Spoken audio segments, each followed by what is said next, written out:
bonjour à Théodore Dalrymple. Bonjour. Vous me pardonnerez, je prononce ça avec un accent horriblement français. Vous êtes psychiatre à la retraite. Vous avez une maison dans le Shropshire, si je ne m'abuse. Oui. Je crois qu'il n'y a rien qui puisse paraître aussi anglais que ce nom-là. Vous avez exercé pendant longtemps dans le Commonwealth, mais aussi en Angleterre. Et notamment, en tant que psychiatre, vous avez beaucoup fréquenté les prisons et les prisonniers. Je crois que vous avez interviewé plusieurs milliers de prisonniers. En fait, vous avez reçu en consultation des milliers de prisonniers et des milliers de personnes qui, à défaut d'être en prison, étaient en tout cas nécessiteuses. Et certaines étaient juste malades comme tout le monde quand on a un problème dans la tête, mais d'autres étaient simplement pauvres, affamés, misérables, désorientés. Et vous avez peu à peu forgé une conviction, c'était que d'une manière générale, les gens généreux qui expliquent que les autres ne sont pas responsables ont réussi à forger tout le malheur des plus pauvres. Oui, ils ne sont pas complètement responsables parce que la pauvreté existe, mais c'est une pauvreté relative. C'est pas la pauvreté comme j'ai vu en Afrique, par exemple, parce que j'ai travaillé en Afrique et j'ai beaucoup voyagé. Une fois, j'ai traversé l'Afrique de Zanzibar jusqu'à Tombouctou en transport en commun. Donc, alors, Zanzibar, Tombouctou, pour les auditeurs de Courtoisie, c'est quoi? C'est pas 10 km, c'est pas 100, c'est beaucoup plus. Je ne sais pas exactement, mais peut-être 10 000 kilomètres. Voilà, hein. Donc, tout le monde n'est pas capable de placer Zanzibar et Tombouctou sur une carte, en fait. Oui, et j'ai passé par le Zaïre, par exemple. Dans le temps, c'était Zaïre plutôt que le Congo. Donc, j'ai vu la vraie pauvreté. Les pauvres qui ne sont pas sûrs d'avoir quelque chose à manger demain. Donc, et ils ont vraiment rien. Et ça, c'est la vraie pauvreté. Et pour eux, nos pauvres sont des riches. Donc, mais il y avait, je pense, une pauvreté d'esprit plutôt qu'une pauvreté physique. Et je me demande, ça vient d'où exactement? Et en fait, j'ai conclu que c'est les idées qui ont été données souvent par les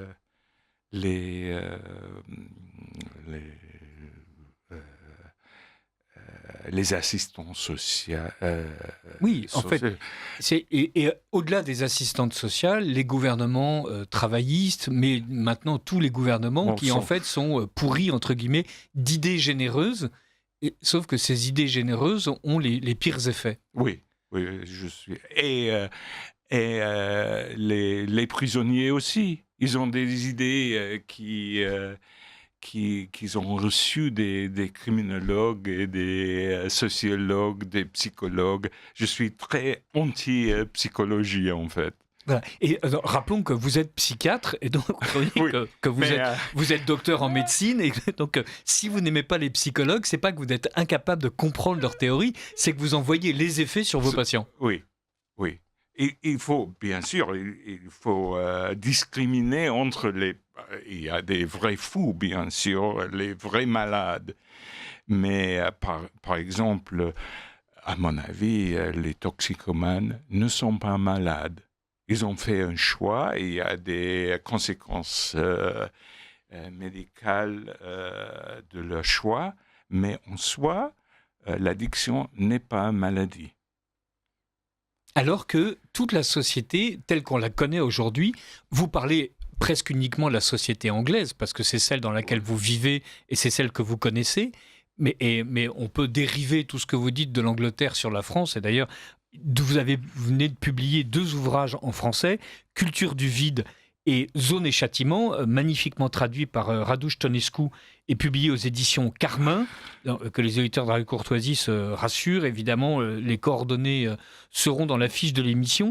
Et ce qui est fascinant, c'est que ce sont des ouvrages. Vous avez commencé à écrire, je crois, dans les années 80. 84. Voilà, 94. voilà, vous avez commencé à envoyer des lettres aux journaux en expliquant ce que vous pensiez. En fait, c'était une revue américaine qui m'a demandé des articles parce que j'ai écrit Je une croyais que vous chronique écriviez dans le Spectator. Le Spectateur pendant 14 ans, tous les semaines. Donc, et c'est l'éditeur, le rédacteur de City Journal de New York qui m'a demandé des articles. Et j'ai commencé avec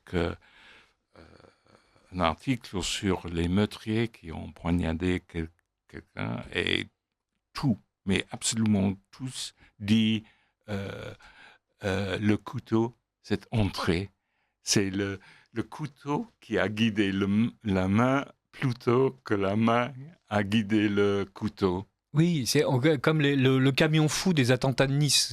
C'est comme si c'était le camion qui tout seul avait roulé au milieu de la foule. Et là, c'est le couteau maléfique qui...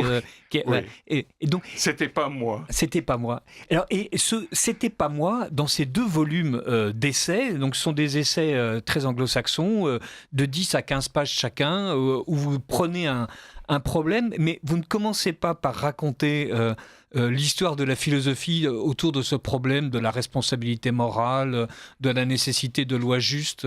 À chaque fois, c'est truffé d'expériences personnelles. Quand vous parlez du mal, vous parlez par exemple de cette église où vous avez vu le sol encore inondé du sang de tous ceux qui y avaient été massacrés. Au Libéria. Voilà. Et donc, là, quand vous parlez du mal, voilà, vous parlez de choses que vous avez à chaque fois observées, vues, touchées du doigt, senties. Ça donne à vos essais un accent de vérité que n'ont pas évidemment une étude sociologique où on fait la revue de tout ce que les sociologues ont déjà pensé sur le sujet. Et on sent chez vous que en fait, vous avez en permanence regardé le mal dans les yeux parce que vous étiez obligé de le faire. Parce que voilà, un psychiatre parle des gens qui se sentent mal, mais un psychiatre en prison, évidemment, parle de gens qui ont commis le mal. Oui. Et mes conclusions, mes conclusions sont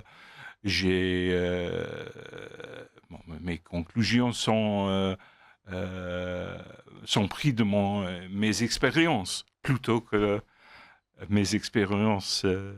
Je dérive mes expériences de mes conclusions. Voilà, en fait, vous vous êtes forgé peu à peu des convictions sur le monde, qui ne sont pas d'ailleurs les convictions que votre père, par exemple, avait. Je me permets de parler de votre père parce que à un moment donné, vous parlez de lui dans un essai qui s'appelle « Est-ce la porcherie qui fait le cochon ?» Voilà, qui est comme d'habitude, c'est à la fois brillant, drôle, c'est un essai de 1995. Et là, vous parlez de la manière dont la ville dans laquelle vous habituez a été absolument vandalisée dans les années 50-60, vous êtes né en 49, par une municipalité qui voulait en fait effacer le passé. Oui. Et donc là, je me permets de vous citer. J'ai été témoin d'un exemple frappant de cette répulsion à l'égard du passé, dans mon propre foyer. Communiste, mon père était donc prédisposé à voir le passé sous une lumière grise, surtout en comparaison avec les inévitables gloires post-révolutionnaires à venir. Durant la guerre, il avait acheté plusieurs tableaux victoriens chez Sotheby's pour 10 shillings chacun. Les communistes ne se sont pas forcément opposés à l'idée de profiter d'une chute temporaire des prix. Il les conservait dans le grenier de sa maison. Puis, un jour de 1960, de manière tout à fait arbitraire, il a décidé que ces toiles prenaient trop de place, à la différence des conserves de fruits qu'il avait stockées pendant la guerre de Corée, dans la perspective qu'elle dégénère en Troisième Guerre mondiale, et qui commençaient à exploser, mais qu'il gardait toujours. Donc la guerre de Corée, 1950, 51, 52, donc 10 ans avant. Il a pris toutes les toiles, sauf une, et les a jetées au feu. Un acte que je savais, même à l'âge de 10 ans, être d'une terrible barbarie. Je l'ai supplié de ne pas le faire, de donner les tableaux à quelqu'un d'autre si lui ne les aimait pas, mais non, il fallait qu'ils soient détruits. Et donc, voilà, comment est-ce qu'on passe d'un père communiste à icône des conservateurs anglo-saxons ? Par réaction, je suppose, et par la pensée aussi. Et en fait, j'ai beaucoup voyagé dans le monde communiste aussi. Donc, j'ai observé les conséquences du communisme Donc, oui, parce que vous êtes allé en Russie, vous êtes allé en Corée du Nord. Oui, Roumanie, juste avant la chute de Ceausescu. Et il y avait quelque chose en commun dans tous ces pays avec des cultures si différentes. Et en fait, en Afrique aussi, la seule chose qui rendent les Africains vraiment déprimés, c'était le communisme. D'accord. Donc la joie de vivre africaine n'est éteinte que par le marxisme. Oui. Voilà. Bon, effectivement, ça oblige à réfléchir. Mais comme vous le disiez tout à l'heure, voilà, vous n'êtes pas devenu anticommuniste pour le principe. C'est surtout, vous êtes allé vérifier sur le terrain. Vous n'êtes même pas allé vérifier. Parce que ces voyages, c'était des voyages d'agrément, ou des voyages d'études. D'études, non, mais j'avais un contrat en fait d'écrire un livre sur les derniers régimes communistes. D'accord. Parce que c'était juste avant la chute de l'Union soviétique. Mais j'ai beaucoup voyagé avant aussi dans le monde communiste. Puisqu'on parle de ces voyages-là, à un moment donné, vous vous retrouvez en Corée du Nord, oui. Et à Pyongyang. Et donc la rue est vide, la place est vide, la ville est vide en fait. Oui, et la place était énorme, plus grande que la place de la Concorde. Voilà. Et donc une place qui n'existe que pour que les Coréens spontanément se rassemblent pour applaudir le dictateur, son fils et son petit-fils. Et au milieu de cette place vide, où vous vous demandez ce que vous faites, un Coréen surgit. Il est sorti de quelque part, je ne sais pas où, et il m'a demandé, vous parlez anglais? Et je dis, oui. Ce qui est stupéfiant. Voilà. Et il parlait très très bien anglais. Les communistes enseignaient les langues étrangères très bien, mais il parlait très bien anglais. Et donc il a reconnu que vous étiez anglais? Il m'a demandé si je parlais anglais. Et donc vous avez répondu oui, très bien. Oui. Et il dit, je suis étudiant à l'école, comment on dit, l'école de langues étrangères. Et lire Shakespeare et Dickens est la seule joie de ma vie. Et il s'est enfui. Et après ça, il m'a demandé quelque chose en anglais. C'était très subtil. Et on n'est pas, parce que c'était très dangereux pour lui d'être en contact avec un étranger. Mais ça, c'est incroyable comme lumière. Parce que ce qu'il voulait dire, que c'est dans Shakespeare et Dickens, même les plus pauvres, les pauvres des pauvres, parlent avec leur propre voix. Mais ça, en Corée du Nord, était complètement impossible. On ne parle qu'avec la voix du parti. Oui. Voilà. Et alors que Dickens, écrivain capitaliste ou presque, lui, était capable de donner la parole aux pauvres. Oui. Et de rendre, en fait, cette parole. Oui. Et les pauvres ont leur propre parole.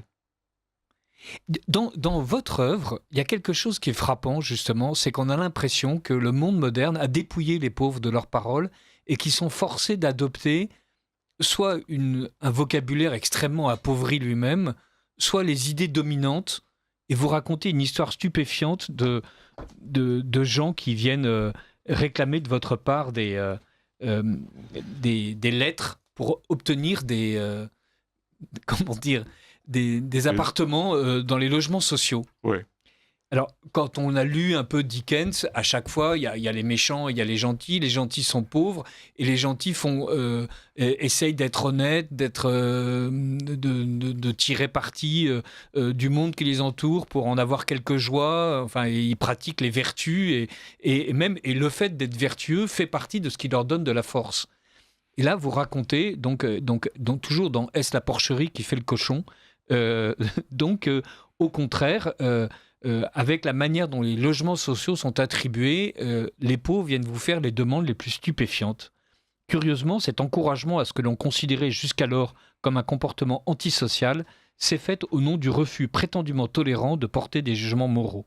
Dans la mesure toutefois où ceux qui se mettaient en situation du besoin du fait de leur propre comportement se trouvaient favorisés par rapport aux autres, on portait en fait un jugement implicite, un jugement dont la perversité est mise en évidence par les requêtes que je reçois de la part de mes patients d'adresser aux autorités du logement des courriers destinés à étayer leurs demandes d'appartement. Dans ces missives, me disent mes patients, je devrais insister sur leur alcoolisme ou leur toxicomanie, leur mauvais caractère, leur tendance à agresser leur entourage, conséquence bien sûr d'un manque de logement approprié. Je devrais mentionner leurs overdoses répétées, le fait qu'ils ont recours à des tranquillisants obtenus illégalement. Pour les femmes, je devrais mentionner qu'elles ont subi plusieurs avortements et sont maintenant enceintes pour la 5e fois, qu'elles ont eu successivement 3 petits amis violents et buveurs qui ont parié avec leur argent de manière incontrôlée ou incontrôlable. Personne, jamais, ne m'a demandé d'écrire qu'il était un citoyen honnête, travailleur et honorable, qui ferait un bon locataire, parce que voilà ce qu'il enverrait sûrement en bas de la liste d'attente. Et c'est ça que vous considérez avec stupéfaction en revenant du Zimbabwe, du Zaïre, de la Corée du Nord et du reste. Oui. Et c'est que dans les grandes villes anglaises, en fait, on a arraché aux pauvres leur dignité sous prétexte de la leur donner. Oui. Mais quand même, ils savent qu'ils mentent tout le temps. Il faut mentir tout le temps eux-mêmes. Je n'ai jamais écrit quelque chose que je n'étais pas préparé à dire à eux. Et ils l'acceptaient parfaitement, souvent avec des rires. Et c'est la même chose chez les prisonniers et chez les toxicomanes. Alors, c'est la même chose chez les toxicomanes. Et à chaque fois, l'idée, c'est qu'en fait, ils savent très bien que c'est n'importe quoi, mais ils y ont droit. Ainsi, alors que mes patients savent au fond d'eux-mêmes que ce qu'ils font est mal, voire pire que tout, ils y sont néanmoins encouragés par la ferme conviction qu'ils en ont le droit, car tout n'est qu'une question de choix.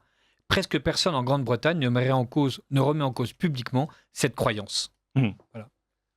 Et c'est presque officiel chez les médecins. Et aux États-Unis, par exemple, l'Institute National Institute of Drug Abuse, on drug abuse. Donc l'Institut national sur la trop forte consommation de drogue. C'est une énorme bureaucratie scientifique, en fait. Le plus grand dans ce champ. Il dit sur leur site que la toxicomanie, c'est une maladie, comme la maladie de Parkinson ou de la sclérose en plaques ou quelque chose comme ça. Mais c'est un mensonge. C'est évident, c'est pas vrai.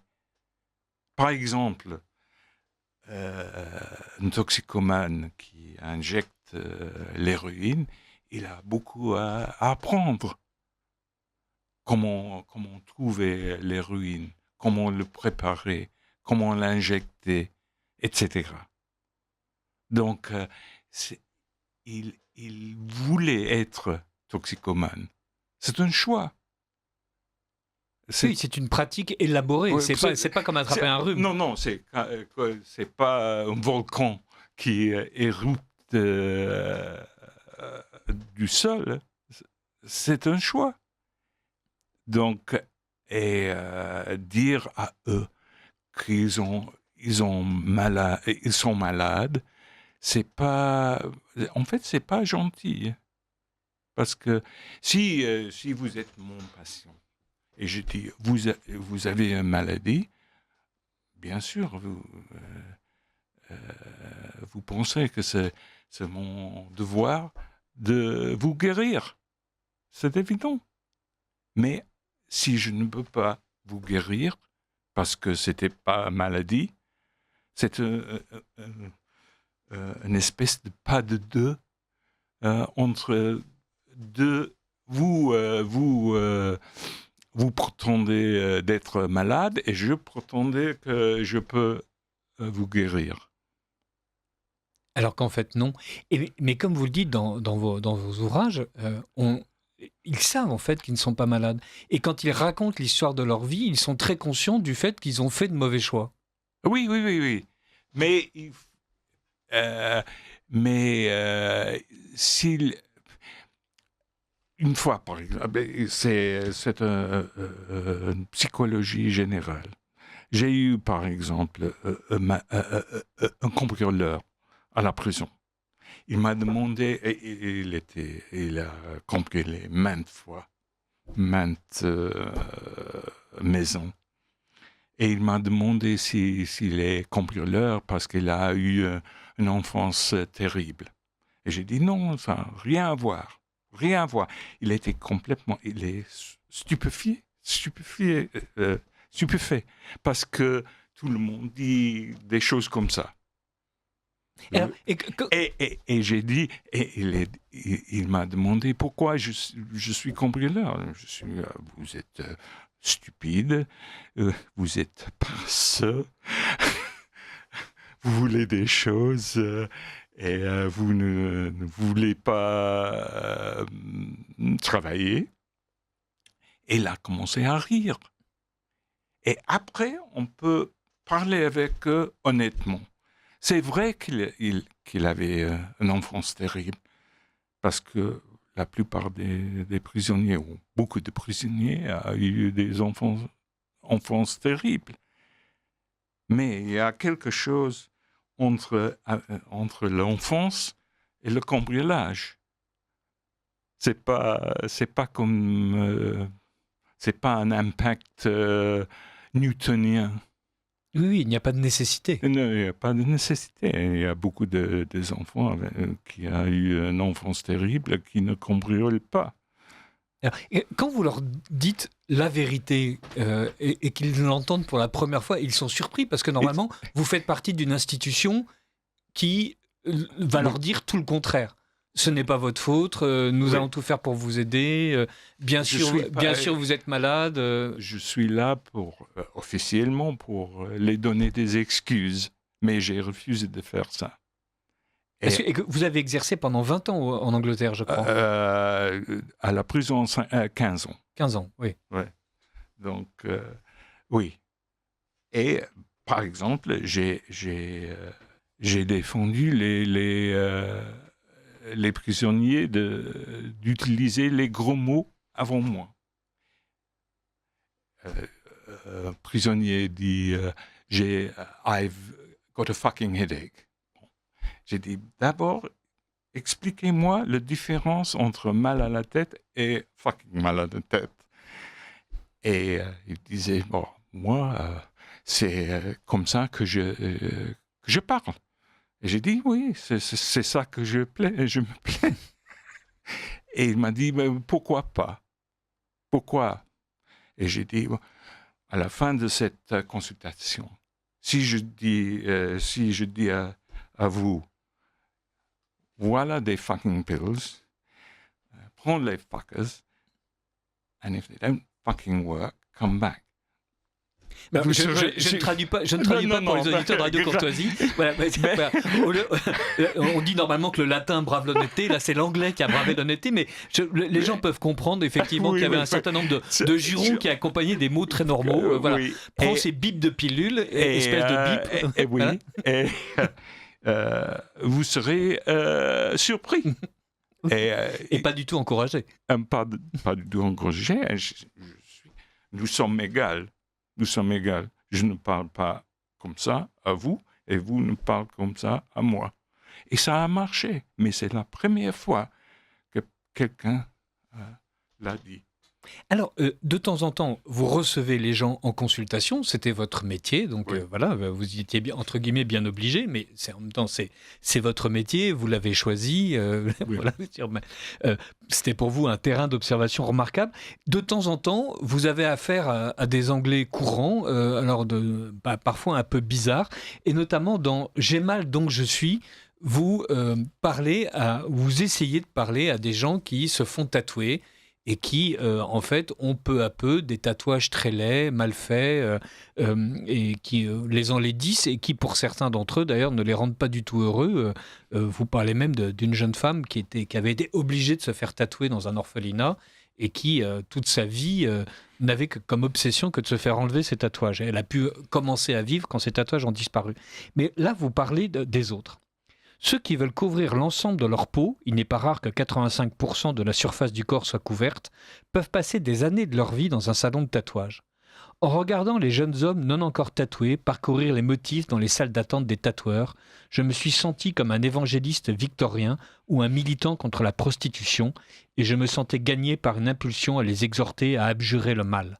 Mais comme ils arboraient l'expression caractéristique du sous-prolétariat urbain, une combinaison d'inexpressivité bovine et de méchanceté lupine, mon élan humanitaire est vite retombé. Voilà, donc, de temps en temps, quand vous parlez de vos contemporains, on sent qu'il y a du jugement, hein, comme dirait quelqu'un de gauche. Oui, Voilà. mais il faut faire des jugements. La vie est jugement. Donc, mais c'est triste, en fait. Oui, à chaque fois, vous en parlez toujours avec beaucoup d'humour, mais on sent que vous avez le cœur qui saigne devant toute cette misère. Oui. Et c'est un peu dépassé. Je ne sais pas la date c'était 95. Oui, donc c'était déjà le commencement. Voilà. Et donc, mais c'était il y a 30 ans. Oui, mais maintenant, en Angleterre, 30% des adultes sont tatoués. En France, ça a beaucoup... Oui, ça a beaucoup progressé. Et vous le dites d'ailleurs, parce que donc, à chaque fois, ce qui est intéressant, c'est que vous croisez quelque chose et vous y réfléchissez parce que la vie vous l'a apporté. Et une fois de plus, ce n'est pas une pensée qui commence par réfléchir à ce que doit être le monde et qui après fait en sorte que le monde corresponde à sa pensée. Ça, c'est quelque chose de très à gauche, mais donc ce n'est pas vous. La popularité du tatouage dans certains milieux semble croître plutôt que décliner. Une fois de plus, c'était il y a 30 ans. C'est une curieuse caractéristique de notre époque que les influences culturelles semblent maintenant aller des classes sociales inférieures vers le haut plutôt que les classes supérieures vers le bas, de sorte qu'il n'y a jamais eu autant de membres de la classe moyenne à se faire tatouer qu'aujourd'hui. Donc, c'est exactement ça, et donc maintenant il y a des princesses tatouées, et qui ont l'air de trouver ça épatant. Et comment expliquer que notre époque, comme ça, a réussi à abandonner toute espèce d'ambition supérieure et à ravaler tout ce qui était beau, bien et bon. Non, en fait, c'est pas beau, c'est laid, ce n'est pas bien. Tout ça, c'est orgueilleux. Faisons en sorte d'être tous vêtus de claquettes, tatoués de la tête aux pieds et en parlant un langage de chartier. En fait, je n'ai pas l'explication totale. Moi, je ne le comprends pas. Regardez à Paris, par exemple, les immeubles modernes, l'opéra de Bastille ou le Bobo, par exemple. Je ne sais pas, c'est un renversement de goût. Je ne le comprends pas. Mais j'ai dit que dans le temps, il y a quelque chose de politique ou idéologique. On exprime sa sympathie pour les pauvres ou démunis par l'imitation. Mais c'était hypocrite parce que les classes moyennes et les riches gardent leur argent. Comme d'habitude, comme toujours. Mais ils font des gestes comme ça.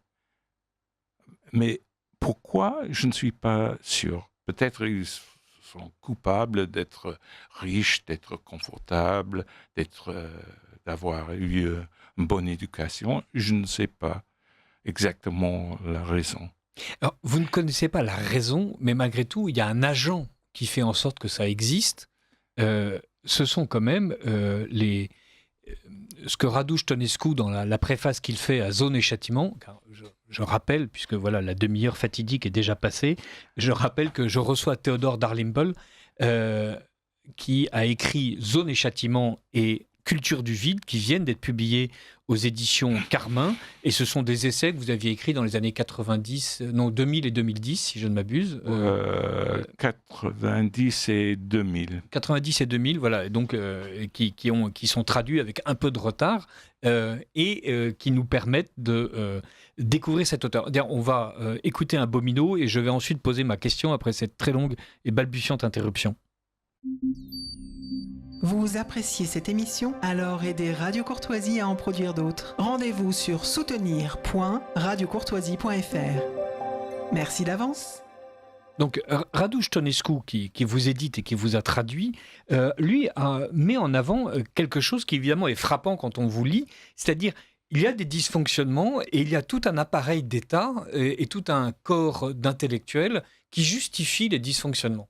Voilà. Et donc je cite Radu Stănescu. Voilà de quoi traitent les essais collationnés dans ce livre, Zone et Châtiment, tout comme dans celui qui l'accompagne, Culture du vide. Des catastrophes bien concrètes, causées par les idées récentes, répandues d'une façon irresponsable par ces nouveaux ingénieurs de l'âme, comme disait Staline, inconscients que la vie est fragile. Les psychothérapeutes, les criminologues, les travailleurs sociaux, les bureaucrates impartiaux, les pédagogistes respectueux et les policiers complaisants. Voilà, donc... Et il dit, non seulement Theodor Dalrymple a pu constater combien la vie était fragile, mais aussi à quel point les idées modernes la fragilisaient encore plus. Car le malheur commun n'y est désormais plus considéré comme une source de leçons de vie, mais comme un dérangement fortuit, étranger au choix des individus, par ailleurs incapables d'agir là-dessus. C'est quand même l'une des leçons continuelles de vos essais. Oui, oui. Et maintenant, il y a beaucoup d'intérêt matériel de continuer comme ça. Parce qu'il y a des milliers de gens qui dépendent des gens qui dépendent d'eux. Oui, c'est-à-dire il y a une armée de travailleurs sociaux qui, sans les pauvres, du coup, ne seraient employés à rien. Oui. À un moment donné, vous faites quasiment le calcul, d'ailleurs, de dire que si l'intégralité de l'argent qui était consacré aux travailleurs sociaux était répartie... Non, ça c'était Thomas Sowell pardon. Oui, qui a dit ça. Et qui est Tom Sawyer Tom Sowell était un économiste noir très brillant aux États-Unis, conservateur. Maintenant, il a 90 ans. Il est haï, bien sûr, par les bien-pensants, mais il a dit que si l'argent est donné directement aux pauvres, ils ne seront pas pauvres. Voilà, donc si on fait sauter tous les ministères de la solidarité, en fait, l'ensemble des pauvres deviennent tout de suite même pas des moyens pauvres, comme auraient dit les marxistes, mais ils deviennent des petits bourgeois et tout va mieux. Oui. Voilà. Alors, l'un des auditeurs de Radio Courtoisie nous dit je voulais remercier votre invité, M. Dalrymple, pour les articles qu'il a écrits dans Takis Magazine. Ils sont remarquables. Ah. Voilà. Donc, c'est Takis Magazine, qu'est-ce que c'est ? C'est un magazine en ligne. En ligne. Oui. Voilà. Donc, voilà. Et donc, merci, cher auditeur. Donc, Takis Magazine, T-A-K-I''S Magazine. Oui. Voilà. Takimag. Takimag, voilà. Oui. Donc, est-ce que l'invité dirait de la même façon que les tendances homosexuelles sont des choix et non pas quelque chose de subi ? Non, c'est pas un choix. Là, par contre, votre expérience de praticien psychiatrique, ça s'impose. Pas un choix. Non. Ouais. En tout cas, chez ceux de vos patients que vous avez, vous avez croisés. Non, c'est pas un choix. Pratiquer, c'est un choix, mais être homosexuel, c'est pas un choix. C'est exactement ce que dit l'Église catholique. Oui. Alors, de temps en temps, donc on vous sent ému et on sent que ces histoires que vous racontez avec une certaine distance et à chaque fois des rencontres quand même qui vous ont secoué, mais de temps en temps, vous êtes juste narquois et c'est assez agréable d'ailleurs. C'est avec un certain plaisir, non, une certaine joie, que je regarde les femmes au physique et à la mobilité de baleines échouées se sustenter en permanence tout en cochant leur carte de bingo avec de gros tas de choses frites qui font monter le cholestérol et d'importants volumes de bières anglaises tièdes et insipides. Demain, bien sûr, elles iront voir leur médecin pour lui dire que, malgré tous leurs efforts, elles ne parviennent pas à perdre du poids. Il leur suffit de regarder la nourriture et paf, les kilos s'accumulent. Donc voilà, donc, de temps en temps, vous n'êtes pas que compatissant. Voilà. Donc, et c'est pourquoi? Pourquoi? Parce qu'elles, ils ne sont pas des méchants. Ils s'amusent comme des autres. Non, je ne déteste pas les gens. Mais Nous sommes tous rassurés. Mais... non, mais quand même, j'ai fait des jugements, c'est tout. Hein. Mais ces jugements, une fois de plus, à mon avis, mes jugements sont de bon sens. C'est pas, je ne suis pas un génie. Mes conclusions sont de bon sens, hein, en fait. Vos conclusions sont de bon sens et il y a toujours, malgré tout, un substrat politique. C'est-à-dire, en fait, vous interrogez ces structures qui sont capables, avec les meilleures intentions du monde, de faire en sorte que le malheur perdure et même s'installe et même gagne. C'est ça aussi qui est surprenant. Quand on lit ces articles qui ont été écrits dans les années 90 et 2000, on les lit 20 ans plus tard ou 30 ans plus tard, et on se dit, mais les choses n'ont fait qu'empirer, en fait. Et à chaque fois... ce que vous pointez, c'est qu'en fait, il y a un État qui est responsable, même je parle d'État, une puissance publique qui en fait est responsable de la perpétuation de ce mal. Oui, ou qui l'a encouragé. Mais je pense que la plupart des intellectuels, en Angleterre au moins, ils n'ont pas aucun contact avec ce monde des pauvres. Pour eux, c'est une abstraction. Ils ne connaissent pas des gens comme ça. Voilà, ils ne connaissent que les statistiques. Oui. Et en même temps, il y a aussi donc les intellectuels donc, qui contribuent à produire un discours dont les bureaucrates s'emparent, oui. Trop contents de paraître généreux. Et il y a aussi quelque chose que je trouve fondamental dans ce que vous dites, c'est-à-dire la personne qui dit qu'elle n'est pas responsable, en fait, c'est bien au fond d'elle-même qu'elle est responsable. Le bureaucrate qui la déresponsabilise se sent vertueux à proportion qu'il est généreux, parce qu'en fait, lui, ça ne lui coûte rien, c'est l'argent des autres. Des autres, oui, voilà. Oui. Et on se dit, mais tout en haut, qu'est-ce qui se passe? Et bien, alors, à un moment donné, vous lisez le marquis de Custine et son voyage en Russie, et vous expliquez à quel point Custine a tout compris de la Russie, y compris d'une Russie qu'il n'a pas pu connaître quand il y voyageait, mais qui n'a fait que s'affirmer, voilà, et que le pouvoir du tsar, une fois transféré dans les pouvoirs de Lénine, Staline et de tous leurs successeurs, quel que soit le régime, y compris aujourd'hui, c'est l'idée que l'État ne peut pas faillir et que c'est le dogme qu'on n'a pas le droit de remettre en cause. Si le tsar est tout-puissant, il est évidemment responsable de tout. Rien de fâcheux ne peut donc se produire dans le pays sans qu'on lui impute une mauvaise intention. Mais dans ce cas, comment concilier l'imputation de la toute-puissance avec celle de la parfaite bienveillance? S'il arrive quelque chose de terrible à des innocents, soit le tsar n'est pas tout-puissant, soit il n'est pas bienveillant. La seule façon de résoudre cette quadrature du cercle est de se mentir soi-même et d'être trompé lorsque d'autres mentent de la même manière. Ne pas voir le mal, ne pas entendre le mal et ne pas dire le mal, même lorsque le mal abonde. Oui. Et ça, on a vraiment l'impression que c'est l'intello de gauche dans toute sa splendeur. Oui. Les gens se font massacrer, les gens se droguent, les gens se prostituent de plus en plus jeunes, les gens sont malades de plus en plus jeunes, malades avec différents dans leur tête, voilà, un malaise vital. Mais non, la société que nous avons bâtie est parfaite et elle ne fait que se parfaire chaque jour davantage. Oui.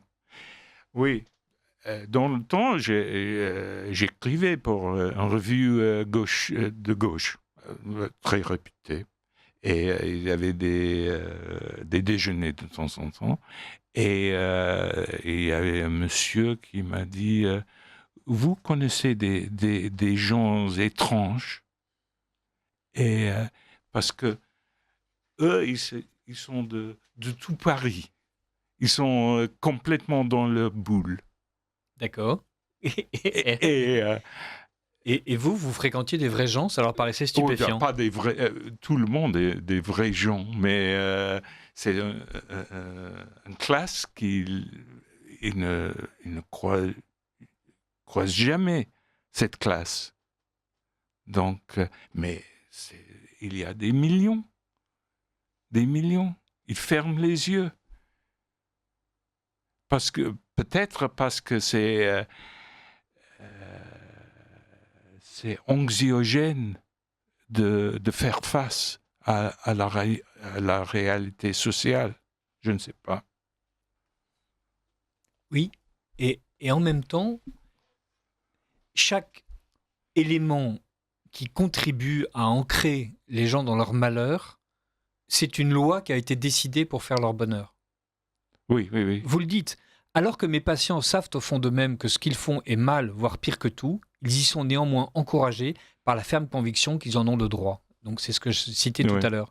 Presque personne en Grande-Bretagne ne remet en cause publiquement cette croyance.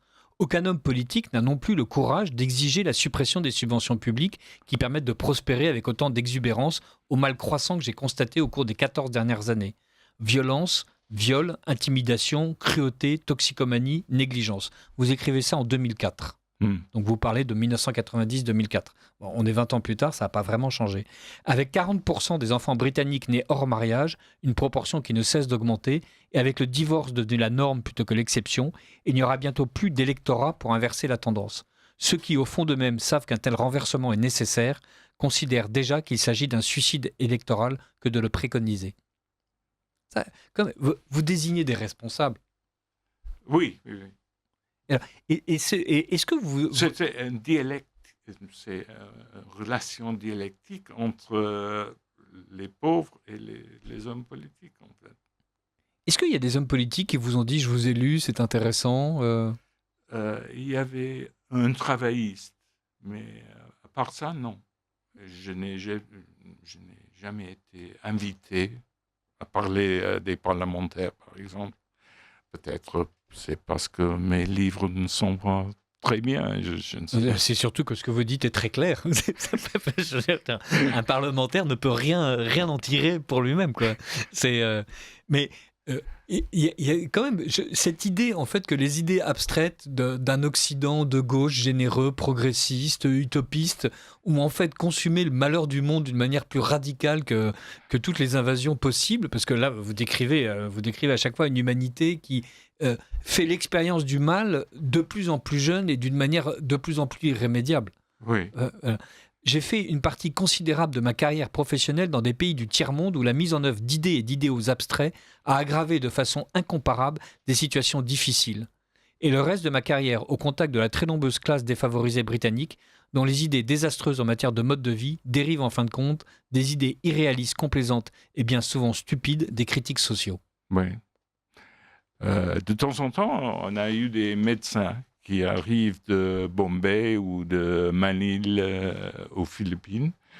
Et d'abord, ils pensaient que tout va bien parce que tout le monde a suffisamment à manger, ils ont des logements, ils ont un peu d'argent, il n'y a pas de vraie pauvreté comme comme à Bombay ou à Manille. Mais après 3 mois, ils ont tous changé d'avis. La vie en Angleterre est pire qu'à Bombay ou à Manille. Oui. Parce que l'individu est seul. Oui, c'est la pauvreté mentale, la pauvreté spirituelle. La pauvreté spirituelle, c'est pire. Et il n'y a pas de dignité. Et on se voit ça dans les rues. Oui, les rues sont sales, les gens se comportent mal. Oui. Ouais. S'habillent très laidement. Et de la manière la plus commune, la plus pratique, et en ne faisant plus de différence entre la chambre à coucher et la rue. Non. Et À un moment donné, vous parlez du criminel affamé. C'est l'une des premières chroniques de Culture du Vide, donc le deuxième tome, et c'est un essai de 2002. C'est l'un de ceux qui m'a le plus marqué parce que il y a comme ça la présentation. Je parle comme un Patagon, et il y a la présentation en fait d'un jeune homme. Qui est maigre comme un coucou, que vous croisez en prison. Voilà. Et j'ai demandé au jeune homme si sa mère avait déjà cuisiné pour lui. Pas depuis l'arrivée de mon beau-père, répond-il. Elle cuisinait pour lui, mais pas pour nous, les enfants. Et d'ailleurs, à un moment donné, vous parlez de la manière dont, de plus en plus souvent, en fait, la mère a un petit ami qui a 7 ou 8 ans de moins qu'elle, et qui a juste 7 ou 8 ans de plus que l'aîné des enfants, et qui... est à peine sorti de l'adolescence et qui vire les adolescents parce que voilà, il n'a pas envie que la mère s'occupe d'eux. Alors, je lui ai demandé ce qu'il pouvait manger à l'époque, lui et ses frères et sœurs, et comment il le mangeait. Nous mangeons tout ce qu'il pouvait y avoir, a-t-il répondu. Nous cherchions quelque chose quand nous avions faim. Et qu'est-ce que c'était ? Du pain, des céréales, du chocolat, ce genre de choses. Vous vous êtes donc jamais assis autour d'une table pour manger ensemble ? Non. Oui. On se dit, mais c'est stupéfiant. 20% des enfants habitent des maisons comme ça. Voilà.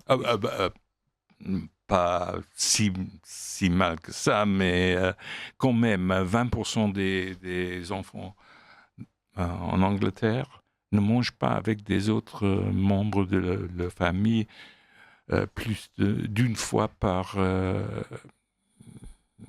15 jours. Alors, évidemment, c'est un problème dont les gens se rendent compte. Évidemment, les bureaucrates décident d'intervenir. Évidemment, ils ont une idée brillante, c'est d'examiner le nombre d'épiceries au kilomètre carré. Oui. Et ils disent, mais si les gens mangent mal, c'est qu'en fait, il n'y a pas d'épicerie. Oui, et donc, c'est le désert alimentaire. Récemment, lors d'un déjeuner organisé par un magazine de gauche auquel je contribue parfois, la question de la pauvreté alimentaire et de ces fameux déserts a été abordée. Et c'est avec une certaine fierté que j'ai entendu qu'une zone située à guère plus d'1 kilomètre de chez moi était décrite comme le pire des déserts, qu'il s'agissait en quelque sorte de l'Atacama de l'alimentation. Étant la seule personne présente à connaître le quartier en question personnellement, je me suis senti obligé de signaler que j'y faisais souvent mes courses dans ce désert alimentaire, dans un petit magasin indien où l'on pouvait acheter, par exemple, des sacs de 10 kilos d'oignons pour environ 2 livres sterling 40, et où une grande variété de légumes parfaitement frais se trouvait proposée à des prix inférieurs de moitié à ceux des chaînes de supermarchés.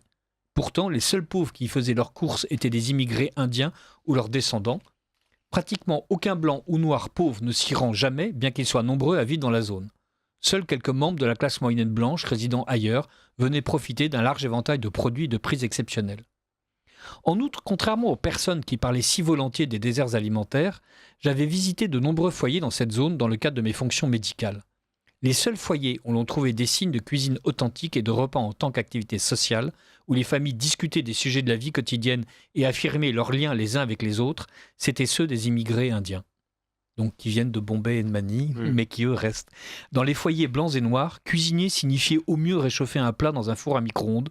Il n'y avait pas de table autour de laquelle s'asseoir pour manger ces aliments réchauffés. La satisfaction de la faim y était solitaire, pauvre, pénible, britannique et brève. C'est terrible. Oui. Moi, c'est un jugement. C'est un jugement. Quand vous dites que la satisfaction à la fin y était britannique, qu'est-ce que ça veut dire exactement ?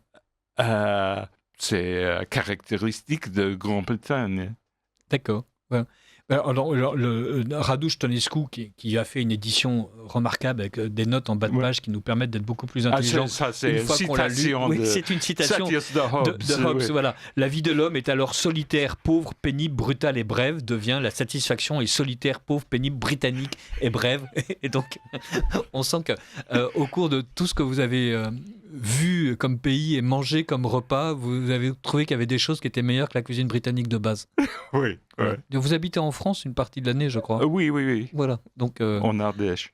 En Ardèche. Donc, et c'est meilleur. C'est meilleur. C'est meilleur. Merci pour cette excellente émission, nous dit un auditeur de Radio Courtoisie que je prends en cours. Il y a malheureusement un point aveugle dans votre discours. Il n'y a pas de victime innocente. Mais vous le prenez en cours, cher auditeur, mais je ne crois pas du tout que Theodore Dalrymple dit que les victimes sont innocentes. Au contraire, l'un des points forts de votre pensée, c'est que tout le monde est responsable. Oui, mais bien sûr, il y a des victimes vraiment innocentes. Et bien sûr, mais par exemple, j'ai vu beaucoup de femmes battues, des centaines de femmes battues. Mais quand je demande comment elles ont trouvé le conjoint, pas mari, le conjoint, ils ont décidé d'habiter ensemble après 5 minutes. Donc, c'est une forme d'association qui prône la violence. Oui. Vous citez d'ailleurs l'une de ces femmes. Elle ne pouvait pas retourner chez sa mère en raison d'un conflit avec son beau-père, c'est-à-dire le dernier petit ami de sa mère, qui n'avait en fait que 9 ans de plus qu'elle et 7 ans de moins que sa mère. Cette compression des générations est aujourd'hui un phénomène courant qui n'est pas toujours synonyme de bonheur. Le dernier petit ami dans ce genre de ménage veut soit pouvoir disposer de la fille dans le but de coucher avec elle, soit l'avoir quittée la maison parce qu'elle est une nuisance et une dépense inutile. Le petit ami en question voulait qu'elle quitte la maison et s'était employé à créer une atmosphère extrêmement lourde pour la faire partir dès que possible. Le père de son premier enfant avait bien sûr reconnu sa vulnérabilité. Une jeune fille de 16 ans vivant seule est une proie facile. Il l'a battue dès le début, il était ivre, possessif et jaloux, tout en faisant preuve d'une infidélité flagrante. Elle pensait qu'un enfant le rendrait plus responsable, plus sobre, le calmerait. C'est l'inverse qui s'est produit, elle l'a quitté. Et voilà, donc le père de son deuxième enfant, le père de son troisième enfant. Et on sent bien que, bien sûr, elle n'est pas responsable du fait que sa mère l'a très mal élevée. Mais après, il y a une série de choix qui sont extrêmement personnels. Oui. Mais en fait, on déguise la responsabilité personnelle de ces gens-là parce qu'on sympathise tant avec eux. On ne peut pas dire que vous êtes responsable aussi parce que vous êtes un être humain. Et être humain, c'est avoir de responsabilités. Même si votre vie a été très, très difficile. Mais donc, ce que vous dites à chaque fois, c'est que le progressisme déshumanise en fait les gens qu'il est censé aider. Et qu'on fait le procès aux gens de droite d'être cruels et durs, mais qu'au bout du compte, le gauchiste, à force d'excuser tout le monde, y compris dans les comportements les plus abominables, fait en sorte de ne pas du tout les considérer. Oui, mais il ne faut pas exagérer. Il y a des gens... C'est un peu mon genre, pardon. Oui, il ne faut pas exagérer. Il y a des gens vraiment innocents et sans pouvoir. Ça existe, mais ce n'est pas la majorité. Oui, et ces gens innocents et sans pouvoir, de toute façon, sont broyés par la machine. Oui. Un auditeur me dit « Votre invité ne tient pas compte de l'institution anglaise, c'est-à-dire une bonne école publique. » Et donc, alors, cher auditeur, voilà, je crois au contraire que Theodore Dalrymple tient vraiment compte d'une réalité anglaise qu'il connaît mieux que vous et moi, sans doute. Et parlons justement de cette bonne école publique que l'auditeur évoque, une école publique qui permet d'instruire les gens, la population des milieux pauvres, et de leur permettre une élévation morale qui n'existe plus. Mais en fait, l'école aussi a été détruite. Oui. À un moment donné, vous citez les émeutes de Bradford, donc qui sont des émeutes qui ont lieu au tout début des années 2000, si je ne m'abuse. Un peu avant. Voilà. Et vous dites, dans les années 80, un proviseur d'un des lycées de cette région avait expliqué que le multiculturalisme faisait courir un vrai danger parce qu'il voyait très bien que les élèves musulmans, entre autres, s'intégraient de moins en moins à la réalité anglaise et que dans le collège où il était, il y avait en plus une minorité qui représente 5% des élèves qui étaient les fils de prolétaires blancs et qui, eux, étaient pour le coup complètement paumés parce qu'ils n'avaient plus aucun modèle auquel se raccrocher et en plus, ils étaient trop peu numériquement et dans une société déjà atomisée, contrairement à ces nouvelles communautés qui étaient restées fortement communautaristes, pour exister. Et donc, ce qui se passait dans cette école, c'est absentéisme, mauvais cours, de toute façon, aucune éducation possible puisque les élèves ne viennent pas. Et bien sûr, les bureaucrates considéraient que quand c'était l'élève étranger et musulman qui ne venait pas, il ne fallait pas le dénoncer, contrairement au règlement, parce que ça aurait été stigmatisé, c'est malheureux. Et donc, l'école publique anglaise ne joue plus son rôle. Non, absolument pas. Et, en fait, beaucoup d'enseignants sont opposés à l'éducation, dans mon sens.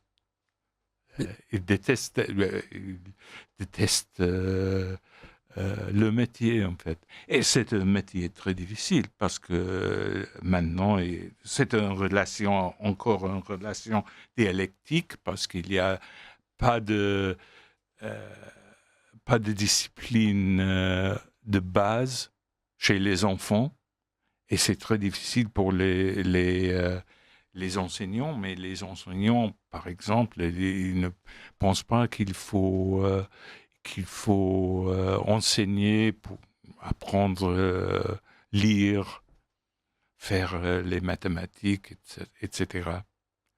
Donc, ils sont comme en France, il faut co-construire le savoir avec l'élève. Oui. Et ça ne marche pas, bizarrement. Ça ne marche pas. Voilà. Ça marche que dans Socrate, la maïeutique, en fait. Oui. Et en fait, c'est un système pour garder les plus pauvres, encore plus pauvres. Encore plus soumis. Oui, encore soumis, oui. Donc, Et ils ne parlent pas bien anglais, même. Et ils sont complètement... Après une éducation qui coûte par moyen 80 000 €, ils savent absolument rien. J'ai demandé à 1000, 2000 gens de 16 à 25 ans... que vous avez croisé dans votre profession. Oui.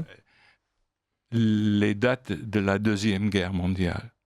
Il y avait 3 dans toute ma carrière qui savaient les dates de la Deuxième Guerre mondiale. Le plus brillant a déduit qu'il y avait une Première Guerre mondiale parce qu'il y avait une deuxième. Mais à part ça, il ne savait rien. Voilà, donc je suis navré pour l'auditrice, mais voilà, en fait, on est plutôt désespéré. Puisqu'on a évoqué le Honeyford, donc qui est ce lanceur d'alerte qui avait expliqué que le multiculturalisme risquait de se cher payer, et donc il était directeur du collège de Drummond depuis 4 ans. Ce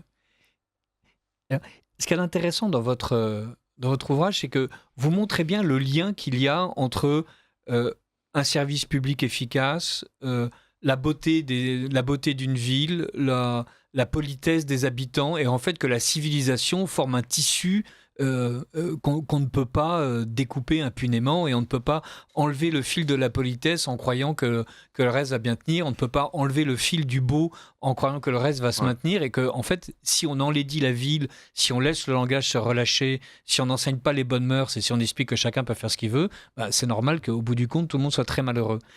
L'effondrement de la confiance en sa propre culture qui avait donné naissance à un tel bâtiment, donc magnifique exemplaire d'architecture publique victorienne, ne devait cependant pas tarder. Après le départ du directeur, puisque Honeyford a été jeté en dehors de son collège, étant donné qu'il a vu le malheur d'expliquer que les choses allaient mal, le collège Drummond fut rapidement rebaptisé avec un nom ourdou, avant d'être totalement incendié par un pyromane, de même qu'une école voisine similaire, dont le bâtiment est aujourd'hui complètement condamné. Donc voilà les bons effets de la chose. Tous les enfants du quartier vont désormais à l'école dans les bâtiments les plus hideux de l'architecture britannique moderne, dont la combinaison de fonctionnalisme corbuséen, de rigueur budgétaire et de mauvais goût constitue une véritable éducation visuelle à la brutalité. C'est génial parce qu'à chaque fois, vraiment, vous lire est un bonheur constant parce que on est saisi par les destins que vous évoquez. On voit, vous bâtissez votre essai mine de rien comme étant à chaque fois une critique culturelle de la civilisation et régulièrement il y a ces phrases qui tombent et qui sont admirables. Dans cette sélection d'essais, donc une fois de plus, qui sont des articles de 10-15 pages à chaque fois, donc Zone et châtiment et culture des vides de Théodore Dalrymple aux éditions Carmin, Il y a quelque chose aussi qui doit être très surprenant aujourd'hui, c'est que vous passez votre temps à parler de Shakespeare, de Dickens, de Zweig, de Virginia Woolf, de Tourguenieff, d'Aldous Huxley. Enfin, voilà, vous parlez en fait des auteurs qui n'existent plus et vous en tirez de leur lecture des considérations. Custine, dont on Oui. pour donner l'un des plus anciens, vous en tirez des considérations très actuelles. Oui, parce que c'est la littérature universelle, je pense. Et, mais maintenant, on a coupé les jeunes de toute cette culture.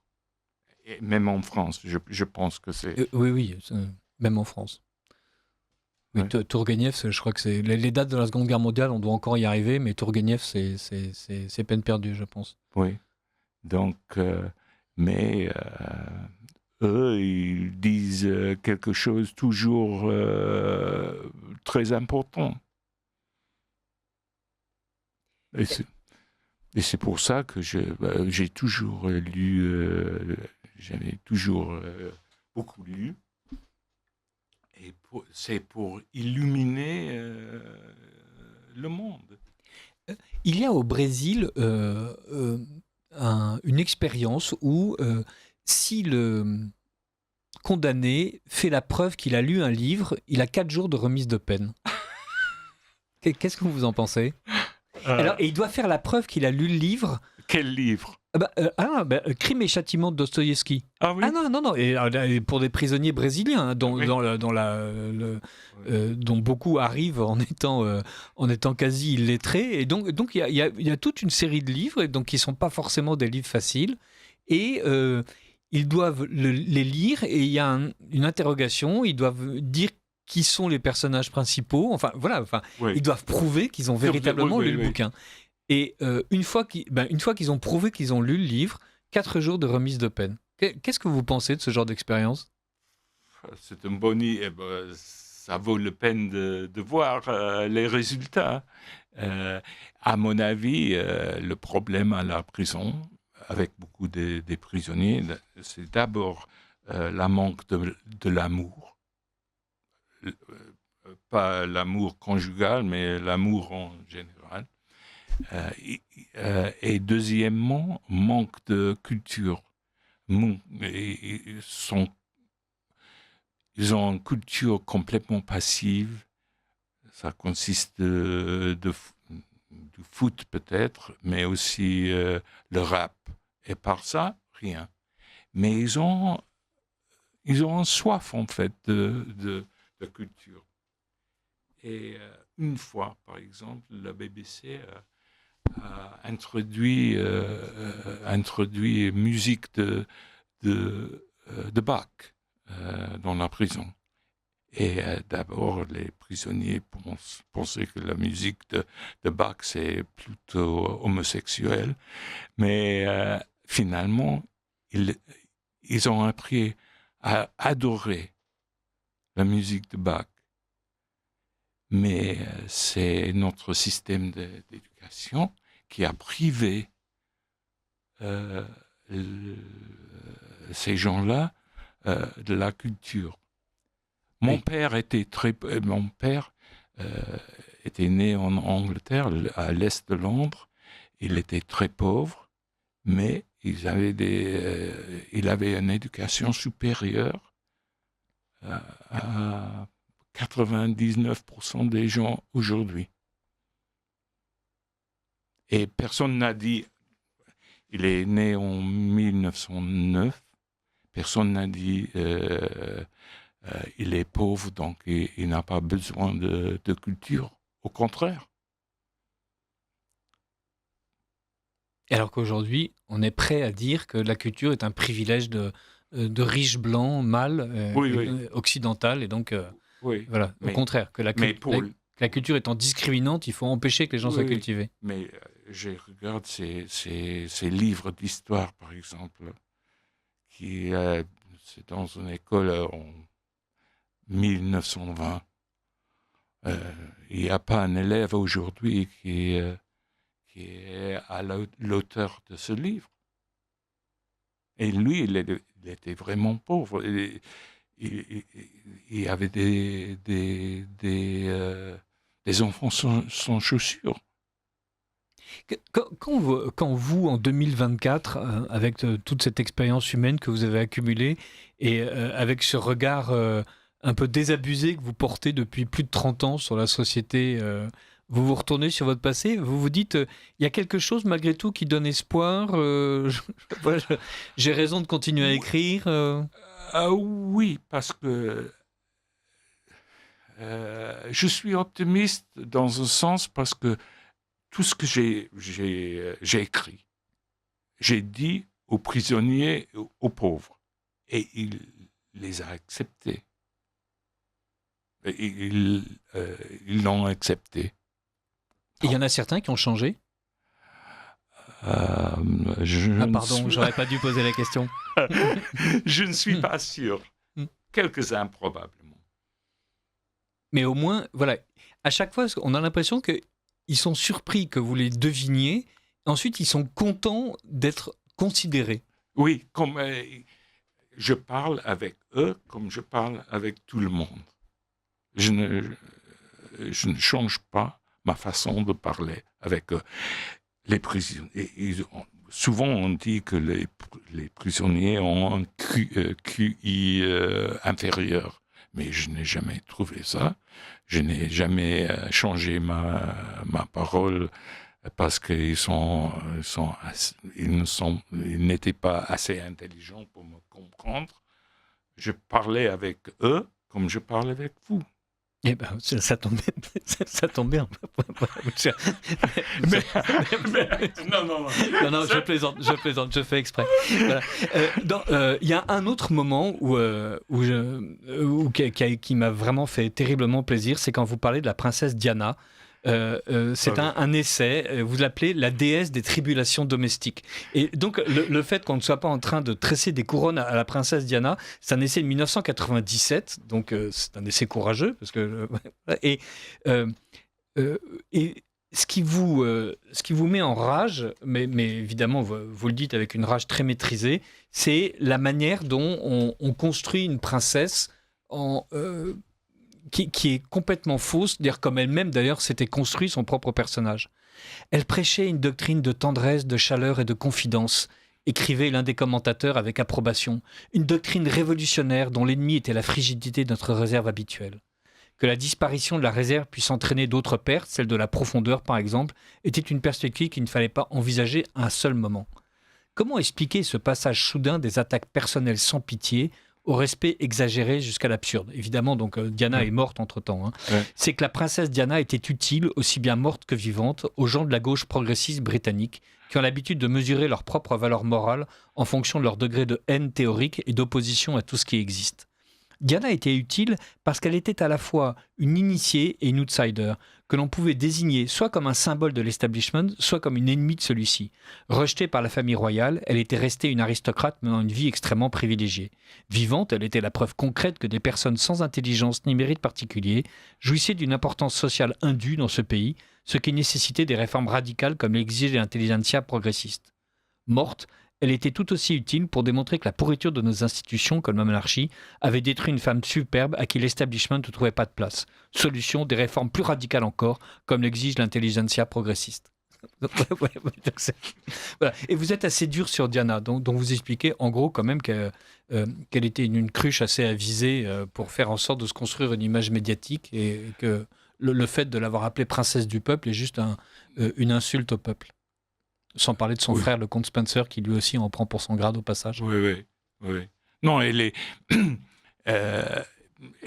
belle, elle était belle, mais elle n'avait pas... elle était sans intelligence et en fait sans culture aussi. Donc elle était élégante, mais sans le menace d'intelligence. Beaucoup de gens sont un peu humiliés par l'intelligence. Et elle était agréablement bête. Oui. Voilà. Donc effectivement, c'était beaucoup plus simple. Dans votre dans votre exploration, et donc voilà, vous n'aimez pas les opinions toutes faites, vous n'aimez pas les adorations obligatoires, et vous parlez de la manière dont, de temps en temps, les choses changent. Et donc, vous ne parlez pas tout le temps de vous-même, mais de temps en temps, il y a quelques petits traits autobiographiques.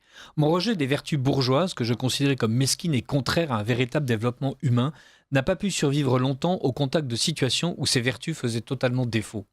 Car le rejet de tout ce qui est associé à son enfance n'est pas tant une façon d'échapper à cette enfance qu'une manière d'en rester prisonnier. C'est en Afrique que j'ai découvert pour la première fois que les vertus bourgeoises ne sont pas seulement souhaitables, mais souvent héroïques. Je travaillais dans un hôpital de ce qui était encore alors la Rhodésie et qui est devenu aujourd'hui le Zimbabwe. Je professais encore cette opinion de Béjaune, et fondamentalement paresseuse, que rien dans le monde ne pouvait changer avant que tout ne change, auquel cas un système social verrait le jour dans lequel il ne serait plus nécessaire pour personne de faire des efforts pour être bon. L'infirmière en chef du service où je travaillais, une femme noire, m'a invité à manger chez elle dans son faubourg. À cette époque, à cet endroit, les rapports sociaux entre noirs et blancs étaient inhabituels mais pas vraiment illégaux. C'était une femme splendide, aimable et travailleuse. Elle vivait dans un township où il y avait des milliers de bungalows préfabriqués, minuscules et identiques de la taille d'une hutte. Le niveau de violence dans ce township était très élevé. Le samedi soir, le sol du service des urgences de mon hôpital devenait glissant à cause du sang qui coulait encore. Dans cet environnement peu prometteur, j'ai découvert que l'infirmière avait créé une maison extrêmement confortable et même jolie pour elle-même et sa mère vieillissante. Son minuscule lopin de terre ressemblait à un écrin de verdure. L'intérieur de sa maison était d'une propreté irréprochable, rangé et bien meublé, quoique avec du mobilier bon marché. Plus jamais je ne me moquerai du goût des personnes aux moyens limités pour se créer une maison confortable. Ouais. Et à chaque fois, il y a vraiment l'idée que c'est l'individu qui réussit à se sauver lui-même, mais que la société fait tout en fait pour condamner ses efforts. La société, j'entends l'État, la bureaucratie, les intellectuels, surtout les intellectuels. Voilà, les intellectuels. Surtout les... Haro sur les intellectuels, sauf vous et moi, mais voilà. Donc, haro sur tous les autres. Voilà. Et comme ça, de révélation en révélation, vous bâtissez en fait une espèce de philosophie politique où il faut rendre les gens responsables, il faut leur donner accès à la culture, et même une culture objective, c'est-à-dire pour vous, visiblement, vous considérez que Bach est supérieur au rap, l'architecture victorienne supérieure à celle de Le Corbusier, sans parler de Mies van der Rohe. Oui. Voilà. Oui. En fait, on a besoin de choses ornées dans la vie. Oui. Et tout le monde a besoin de la culture, en fait. Quand Raduș Tănescu tombe sur votre livre, il décide de vous traduire. Je change brusquement de sujet parce qu'il nous reste 5 minutes. Et vous avez été surpris qu'on veuille vous traduire en français, ou c'était quelque chose que vous attendiez depuis longtemps ? Non, en fait, les livres ont été déjà traduits en quelques langues. Peut-être 6 ou 7 langues. Mais en général, mes propos ne sont pas le bienvenu chez les littérateurs français, je pense. Et oui, ça c'est certain. On vous imagine mal être reçu sur Canal+. Voilà, enfin, aller à la grande époque de Canal+. Mais c'est assez à droite, il faut bien le dire. Et Raduș Tănescu a fait un travail remarquable. Donc d'une part, on sent, enfin j'espère en tout cas que lorsque j'ai cité des extraits, il rend votre langue, il rend votre style, il rend votre humour. Voilà, il y a beaucoup d'understatement, mais parfois quelques pics qui sont absolument pas mouchetés, mais au contraire bien acérés. Et il a donc fait ce travail de temps en temps des notes en bas de page où quand il y a telle allusion qui est un peu trop, cryptée pour tout le monde n'a pas lu Hobbes dans le texte, et donc il nous le dit. Mais à un moment donné, vous parodiez Orwell en disant qu'il y a des opinions libres qui sont plus libres que certaines opinions libres. Et donc on reconnaît la citation.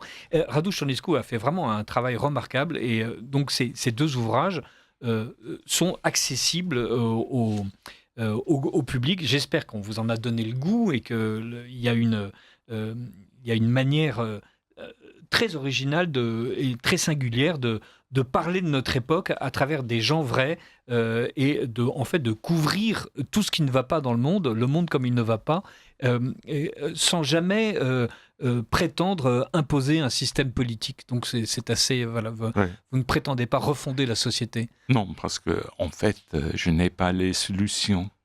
Voilà, vous n'avez pas les solutions. Mais quand même, l'une des solutions, c'est de dire ce qui ne va pas, et ça, vous le dites très bien. Ça, c'est la première chose à faire, de dire la vérité, je pense. Voilà. Et vous continuez à le dire, par exemple, dans le City Journal, donc City avec un Y, journal.org, où vous avez parlé de la cérémonie, il nous reste 2 minutes, de la cérémonie d'ouverture des Jeux Olympiques en France, en expliquant que le déclin culturel peut difficilement tomber plus bas.